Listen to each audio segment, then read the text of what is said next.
Почитувани гледачи, добро вечер и добре дојдовте во уште едно издание на спортското студио на телевизија Нова. На Европското фудбалско првенство во Франција вечерва на програмата е вториот четвртфинален надпревар помеѓу Белгија и Велс. Вчера Португалија беше првата репрезентација која обезбеди место помеѓу најдобрите 4 на континенталниот турнир. Во ова издание на спортското студио ќе го најавиме вечерашниот дуел и ќе видиме што не очекува и на следните два четвртфинални средби на Европското првенство. Останете со нас, се враќаме веднаш по џинглот.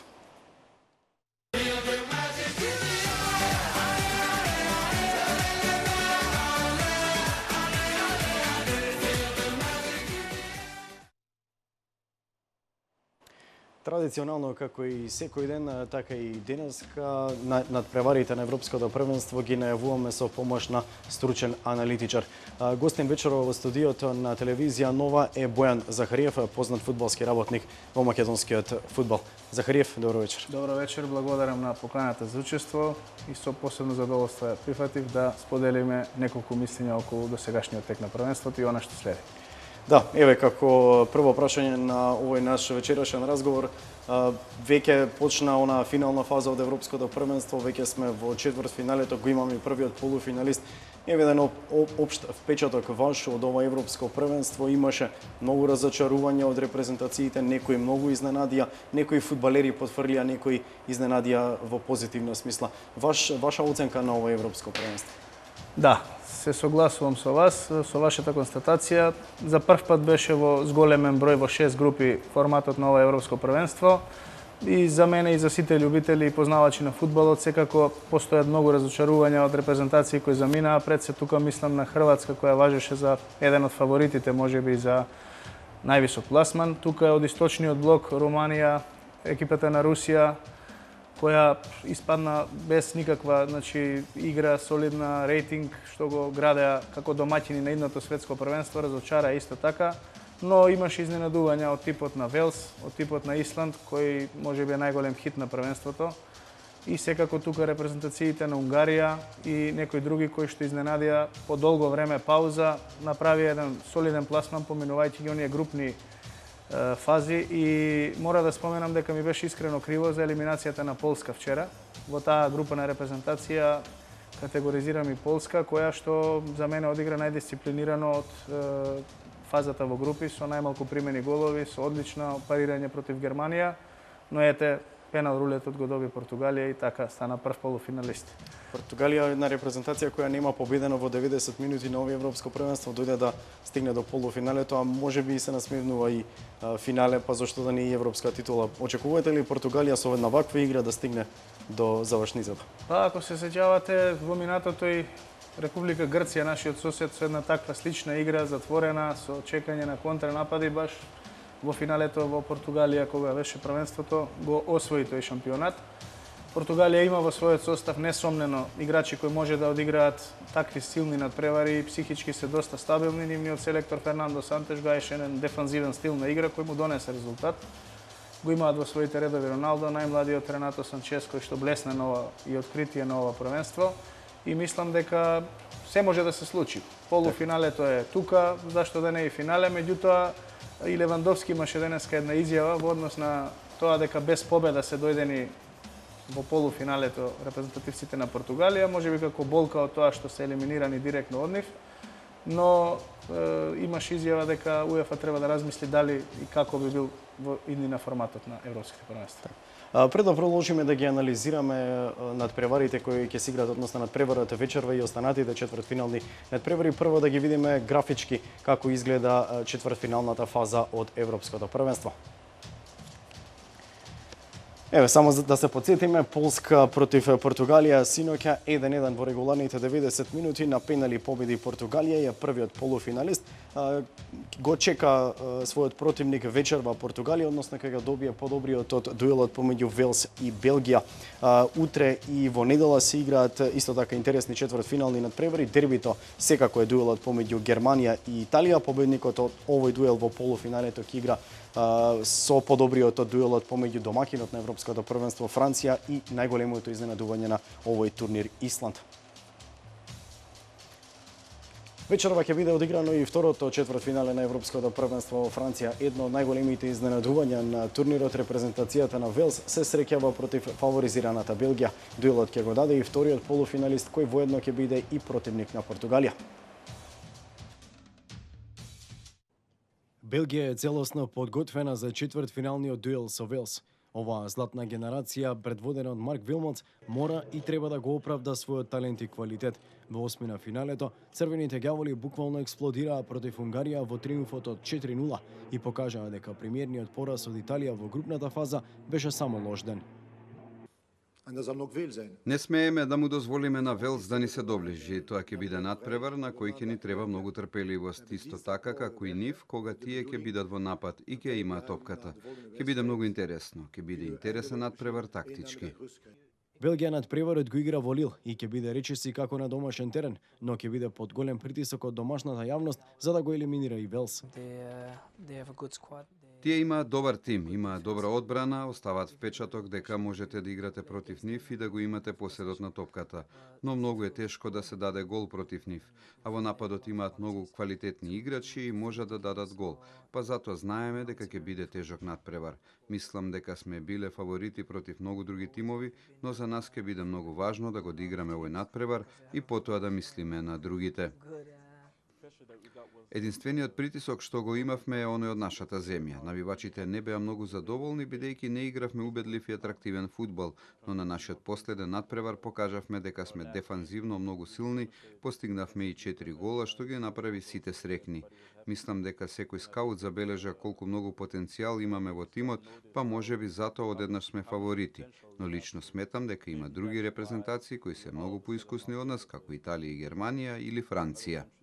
Интересен е фактот што Белгија на двата надпревари против Велс во квалификациите за Европското првенство не постигна ниту еден гол. Во Кардиф загуби со минимални 1-0, додека во Брисел беше 0-0. Обида да го продолжи својот престој на Европското првенство во Франција и да го обели образот на островскиот фудбал.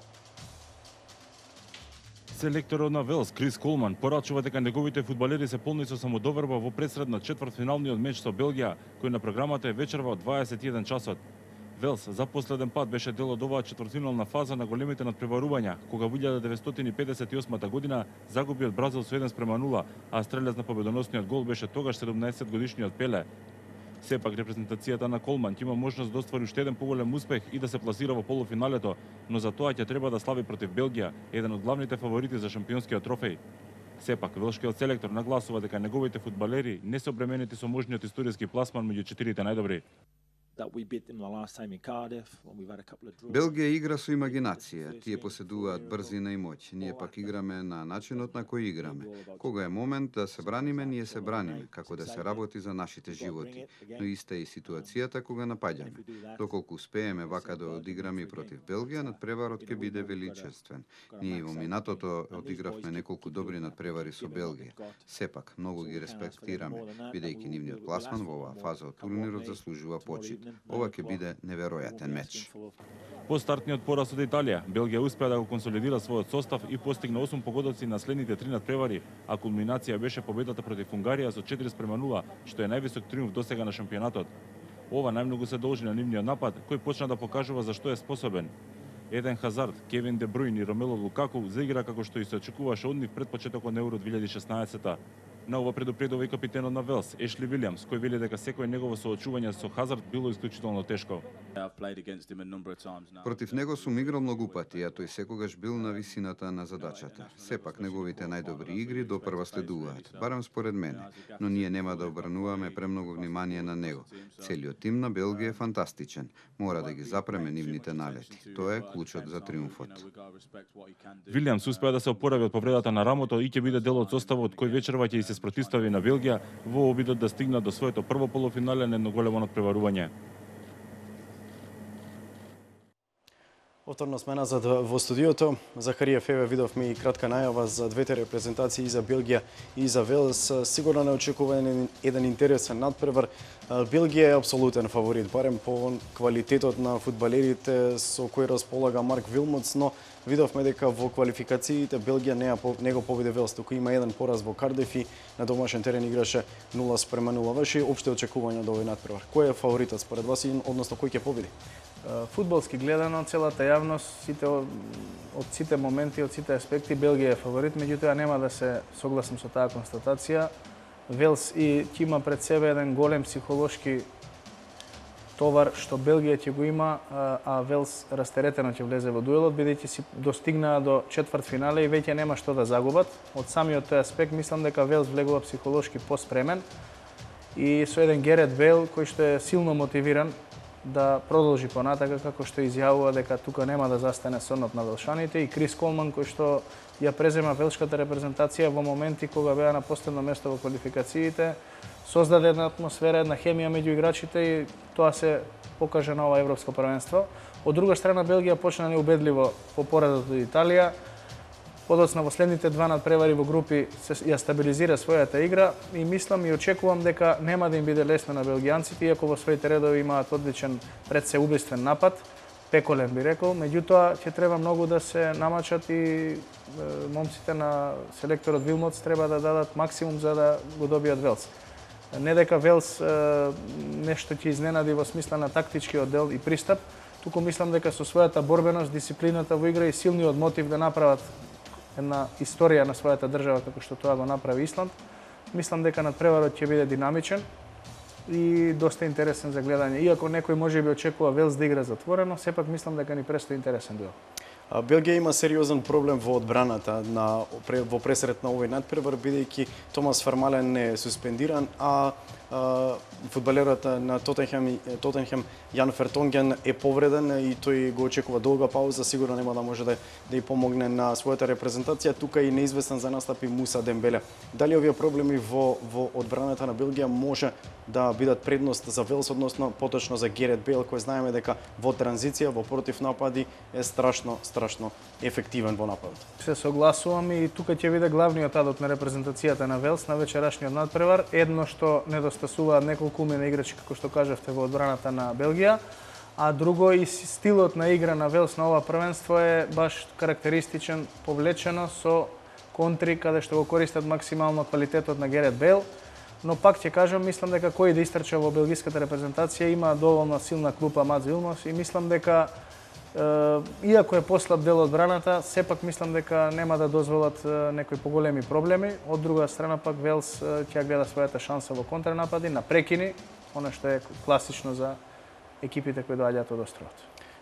Велс неочекувано остана единствен представник на таа школа, би рекол англиска фудбалска школа од островото. Можеби неочекувано, како што кажав, Англија испадна претходно Република Ирска и Северна Ирска исто така испадна во осми на финалето. Може ли да го обели образот на тој островски фудбал селекцијата на Велс против Белгија? Тоа е еден дополнителен мотив, бидејќи Англија тотално разочара, за многу ми не важеше за голем фаворит. Од друга страна не може ништо да се замери на момците на Майкл Онил кој што направи исто историски пласман, тоа е Северна Ирска и која добро парираше во надпреварите во групи.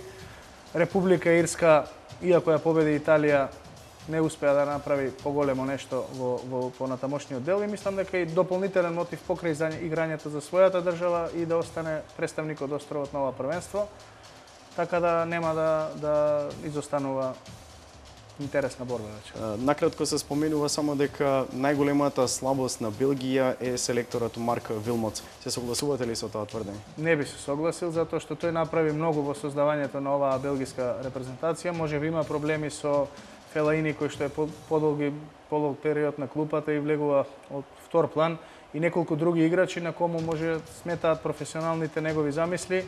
Сметам дека и тој е доволно зрел и искусен и дека ќе успее да се надминат некои недостатоци, се со цел да направи историски успех кој што му е на патот. Утре не очекува дербито на четвртфиналето, па предлагам сега во приложение да ја видиме и најавата на овој дуел Германија против Италија. Ова ќе биде судир на едни од најтрофејните репрезентации досега на континенталните собори, па со нетрпение се очекува каков ќе биде расплетот на овој натпревар.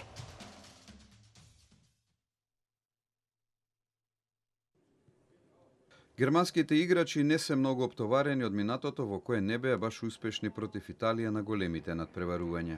Тони Крос смета дека неговиот тим е полн со самодоверба и очекува победа. Германците никогаш не ги победиле италијаните во нокаут рундите од 1970 година до денеска, но за германскиот национален тим тоа не е тема за разговор.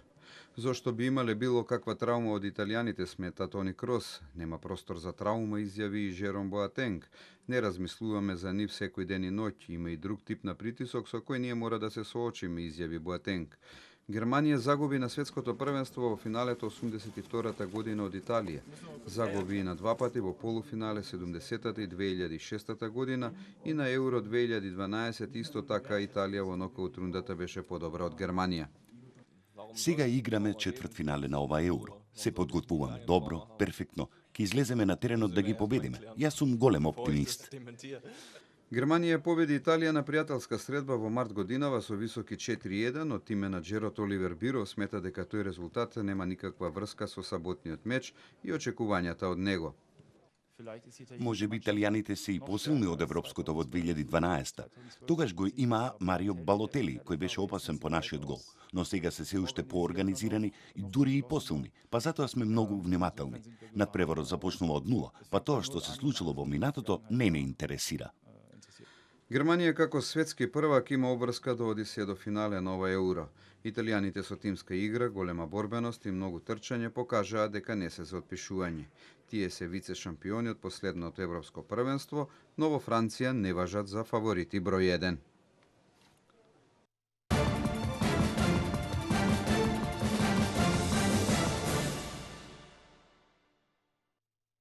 На денот на големиот надпревар, Петар реши да ја однесе својата ќерка на стадион, за да може таа следните 2 часа да извикува нечие друго име на цел глас.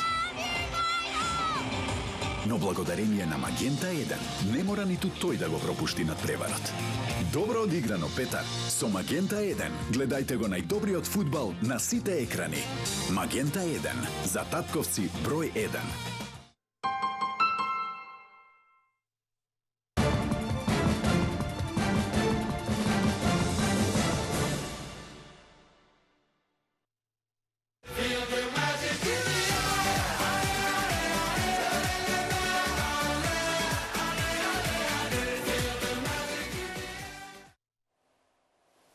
Повторно сме назад во студиото, продолжуваме со разговорот со Бојан Захариев. Дербито на четвртфиналната фаза е сигурно дуелот помеѓу Германија и Италија. Италија можеби не беше фаворит пред почетокот на ова европско првенство, но со игрите сигурно ги освои срцата и на навивачите, а и ги поби критичарите на ова европско првенство. Германија како светски првак апсолутен фаворит за освојување и на европската круна. Ваша прогноза на овој надпревар? Па би рекол ова е финале пред финалето, од две причини, што Германија демонстрира фудбал изразен карактеристично за нивната селекција, со дисциплина, со агресивна игра, со доста ефикасност во нападот, сигурни во одбраната, значи сите елементи кои ги красат пред се борбеноста и мотивираноста до самиот крај на надпреварите.